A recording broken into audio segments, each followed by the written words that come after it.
Angels from family perspective. Shall we pray?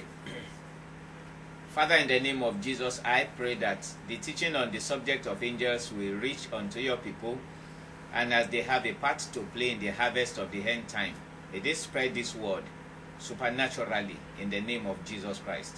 Amen. I'm Reverend Badi Ogunlana, the Darling Pastor. I'm teaching on the subject of angels. The Bible says that they are family members. Today I want to talk about angels from family perspective. Sometimes, often here and there, you see pictures, you hear people say this and that about angels.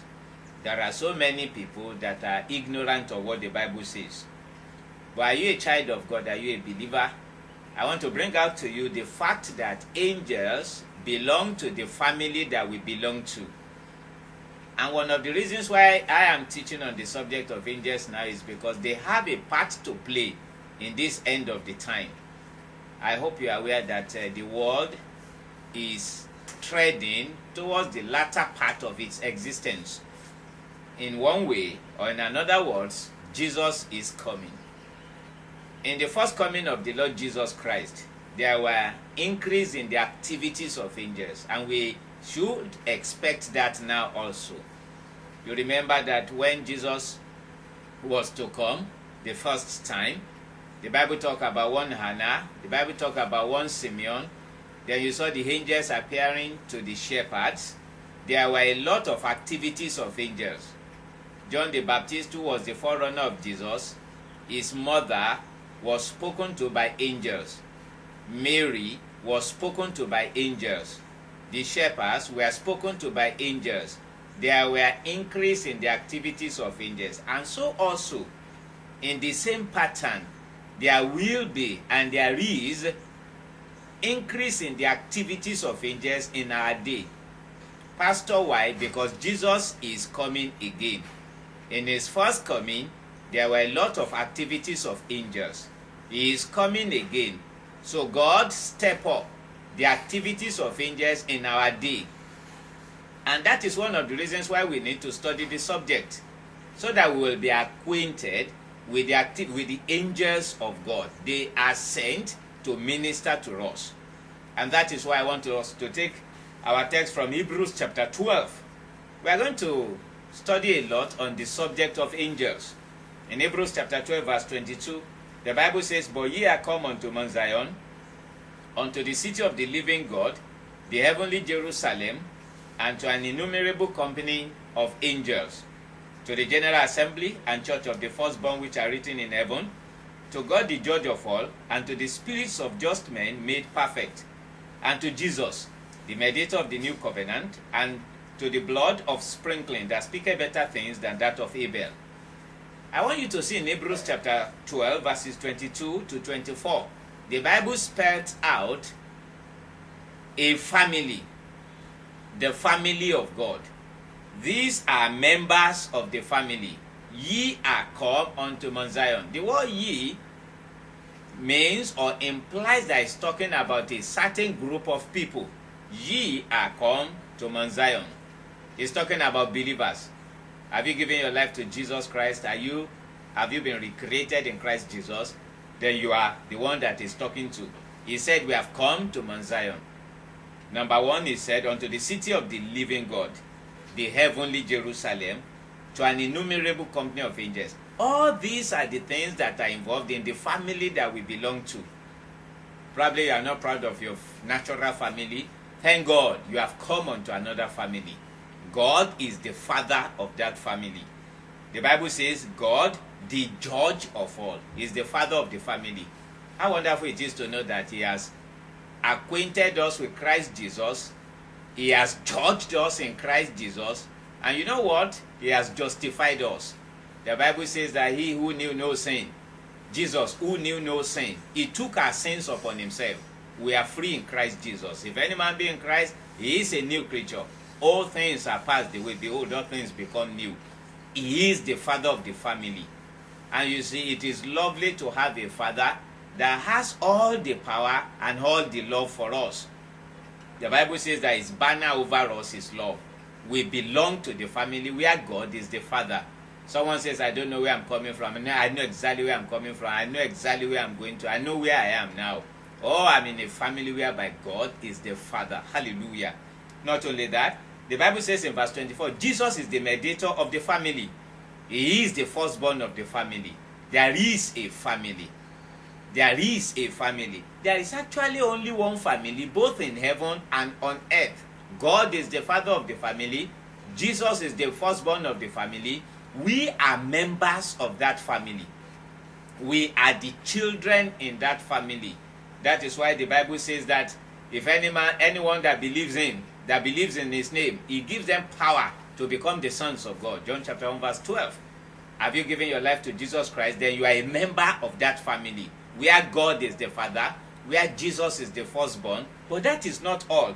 The Bible says that we have come unto the blood of sprinkling, that speaketh better things than that of Abel.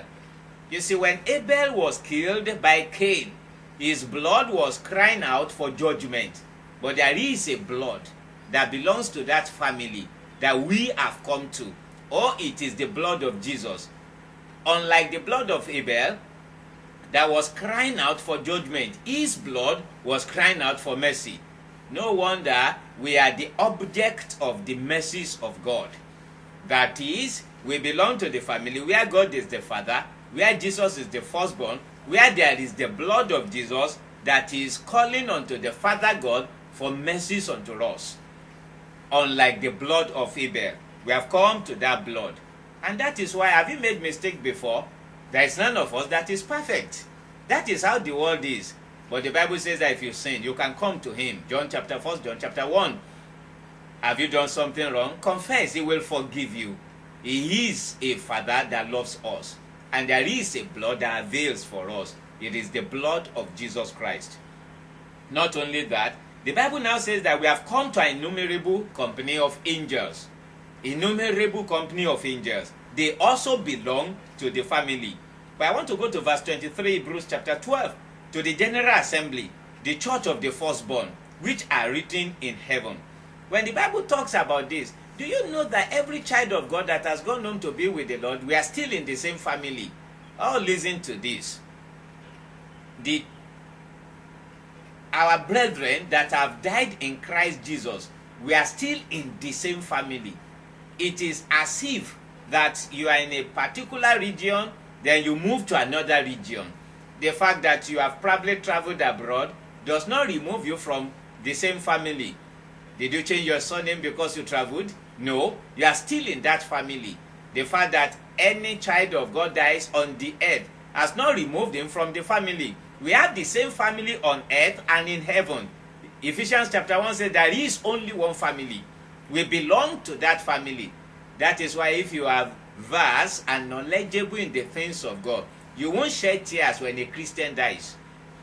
Death to a Christian is like you remove the cloth you are wearing and you are wearing another one. It's as simple as that. Sometimes if you are scriptural and walk in the light of God's word, people will think you are callous. They will say that you are callous. But if you have the understanding of God, if a child of God dies, immediately he leaves this body, he's over there. It is like traveling abroad. Are we going to see again? For sure, we are going to see again. Hallelujah. And this is a comfortable word. This is a word of comfort to some of us. Probably you are there, maybe you lost a pregnancy, you lost a child or the other. Do you know that you will see them again? Why? Because every child that dies stays with the Father God. Hallelujah. Because I was alive with God once before the commandment came. You see, we are in the same family. But our subject that we are starting today is the subject of angels. Who are the angels? The Bible says that we have come to an innumerable company of angels. They are the supernatural servants that operate, that work for us in the family that we belong to. We are in the family of God. We are the children in the family. Some of our members have gone to be with the Lord. We are still in the same compound family. God the Father is the father of the family. Jesus Christ is the firstborn of the family. We have the blood of Jesus availing for us. And we have the angels, who are the supernatural messengers in the kingdom that we belong to. Oh, and that is why I want you to be acquainted with this subject.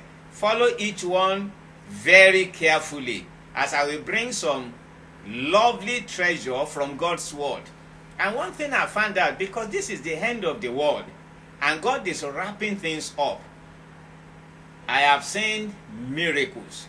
When I teach on the subject of angels, I have seen weird miracles. Why? Because God wants you to know, and the angels want you to know. The more you know about angels, the more the activities around you will increase. So I want you to watch out for further teachings on this subject. I was teaching a church some years ago on the subject of angels. And of course, the pastor made me a regular teacher every year. You know why? After that series of seminar on the subject of angels, he was traveling to one of the eastern states in Nigeria, and suddenly he said he was supernaturally transported out of his car, out of his vehicle, and he was watching the vehicle where he was a few minutes ago having accident. He was outside watching. Supernaturally he was transported from it. There are angels at work. And I just finished teaching on angels there. I've seen weird miracles. And that is why I want you to expect some supernatural things happening to you. Because I believe that God wants me to teach on the subject of angels. If you have ever had me teach on that subject, you know you are in for a very wonderful supernatural things. And I'm expecting testimonies everywhere, because I'm sent to teach the people of God. Watch out for the next teaching. I'm Reverend Gbade Ogunlana on the subject of angels.